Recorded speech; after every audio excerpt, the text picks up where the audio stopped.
रेचनतंत्र रेचन होचे आम शरीर में केते गुड़े चयापचय प्रक्रिया चलती से चयापचय प्रक्रिया आमर काना होचे वर्ज्यवस्तु गुड़ाक बाहर होचे से वर्ज्यवस्तु के आम शरीर में बाहर कर देवा टे क्वेश्चन रेचन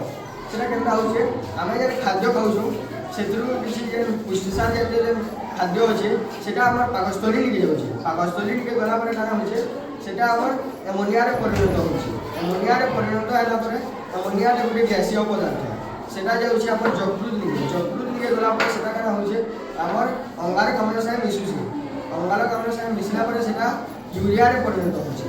यूरियाटा आम शरीर लगे बहुत क्षतिकारक है सेटा आम शरीर के बहुत क्षति पहुँचे सेटा काना ऐसी आम ब्लड साथे मिसिक आमर वृककीय धमनी द्वारा आमर वृकक निकासी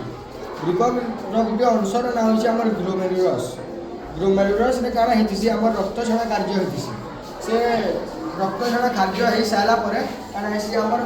वर्ज्यवस्तु अलग आसी आम सफा रक्त अलग आसी से सफा रक्त जेन बाहरला से आम वृककीय शिरा द्वारा आम शरीर के जाइसी आउ जेन खराब जिनिस गुड़ाक जेन बाहरला से मूत्राशरण द्वारा आम मूत्राशरण की जाइसी जिते बेले आम मूत्राशय फुल आसी से आमको मूत्र लग्सी आउ आम